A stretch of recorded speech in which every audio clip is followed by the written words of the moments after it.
Hello, it's Amanda here from Faithfully Homemade, and today I'm going to show you a couple of new phonics activities that I have set up for my 3-year-old and my 4-year-old. Now my 4-year-old is doing kindergarten, so some of these activities are kind of more geared toward him, and then the other ones are geared toward my 3-year-old. Alright, so the first activity I'm going to show you are these new long vowel puzzles that I made. And I still have a handful of them to cut out, you can see down here. But I just have a few of them here to show you how I'm going to have him do them. So I'm going to have him take the puzzle and he's going to put it together, looking at the picture. And then he's going to read the word. And we have been practicing the rule where when two vowels go walking, the first one does the talking. Or basically, when there's two vowels in a word, the first one says its name. So he will put the puzzle together and then he will read fuel. Okay, here's another example of one. This one is O-E-A-F.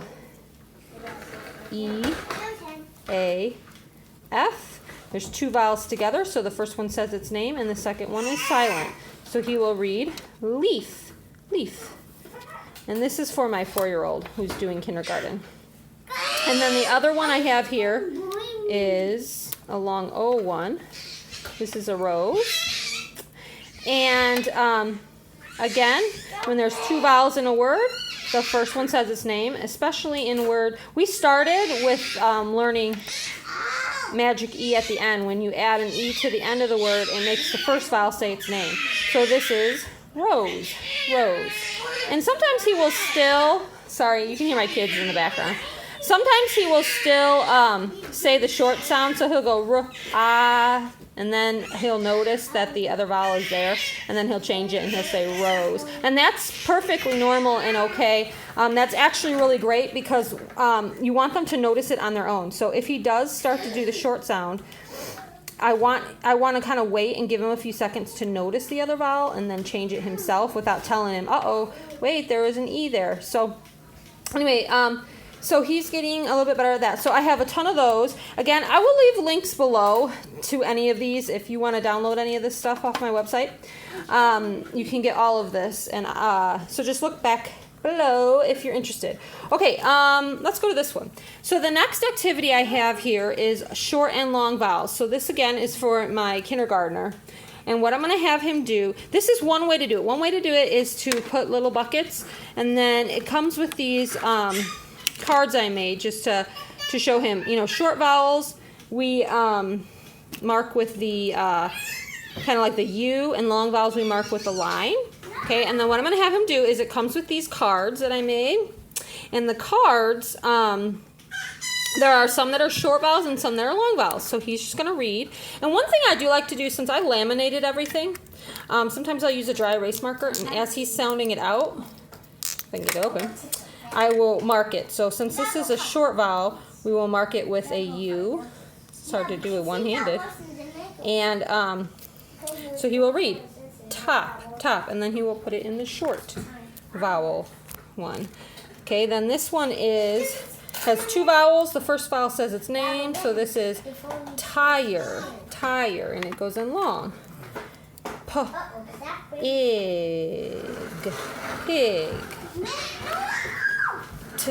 Ape, tape.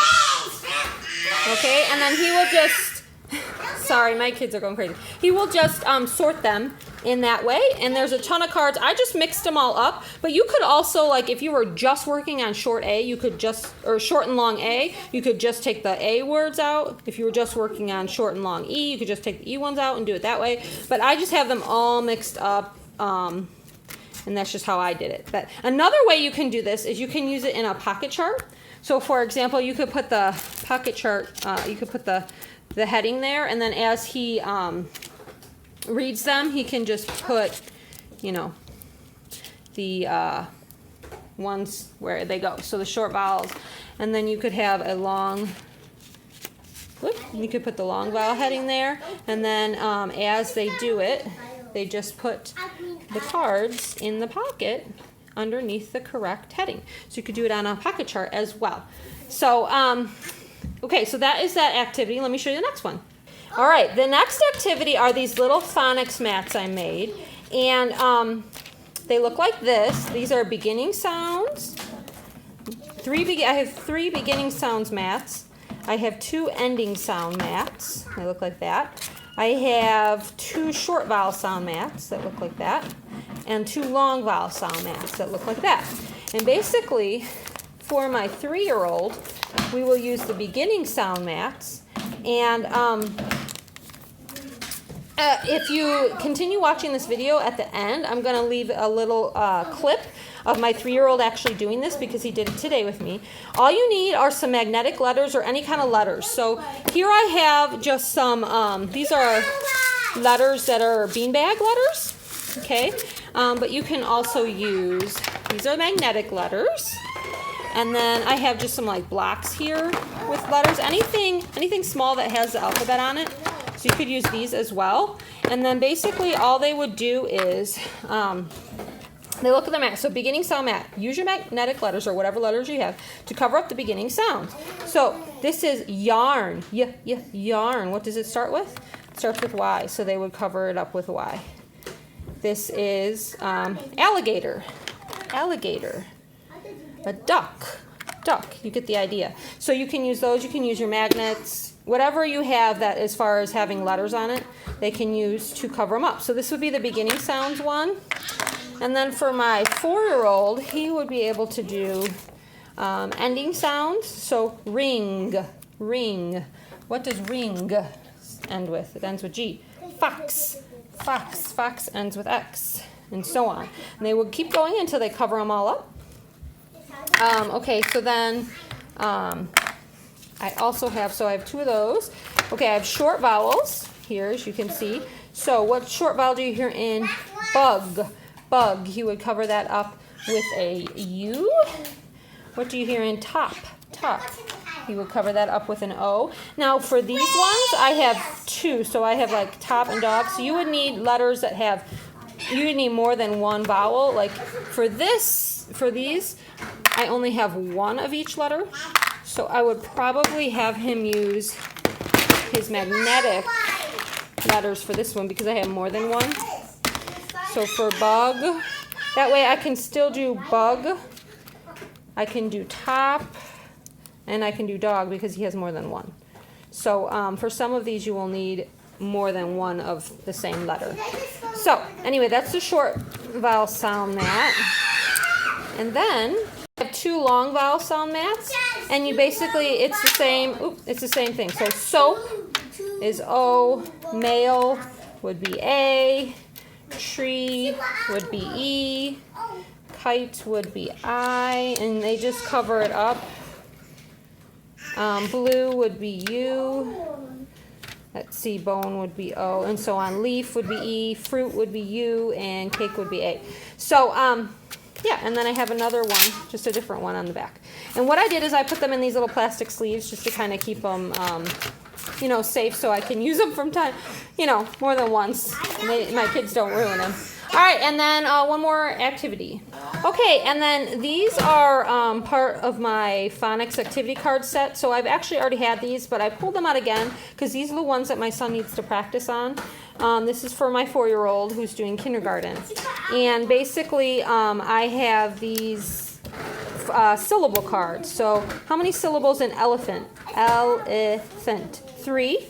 So I have these little, because it's Valentine's, well, it was Valentine's. I guess we're past Valentine's now, but it was Valentine's. So I have these little stickers, and actually I put magnets on the back so he can just use those to cover up his answer.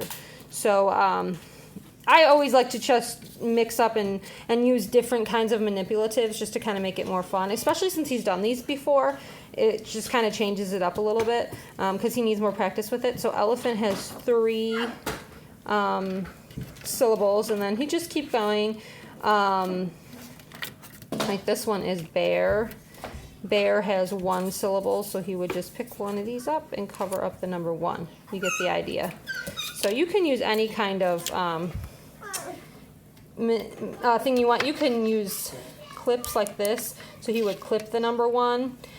You can use buttons, you can use coins, you can use, you've seen me use all sorts of different things if you've seen any of my other videos.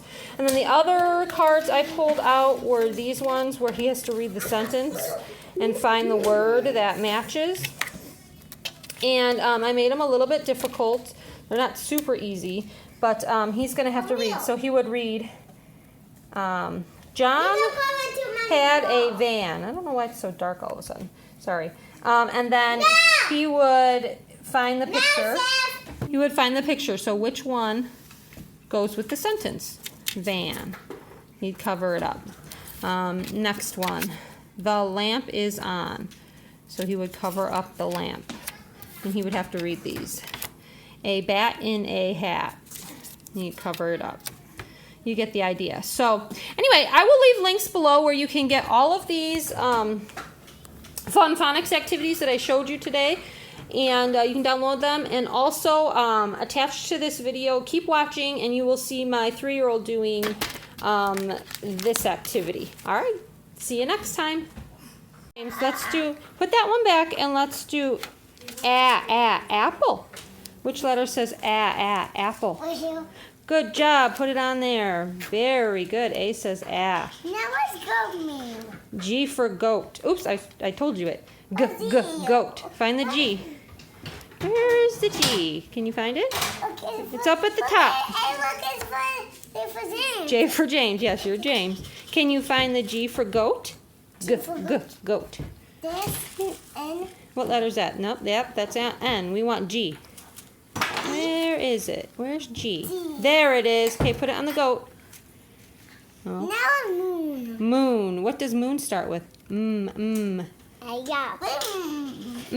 Like monkey. There you go. Yeah, I like mommy. And like mommy. Very good. Can you put the M on the moon? Actually, I can put it. Where's the moon? There it is. Good job. Good job.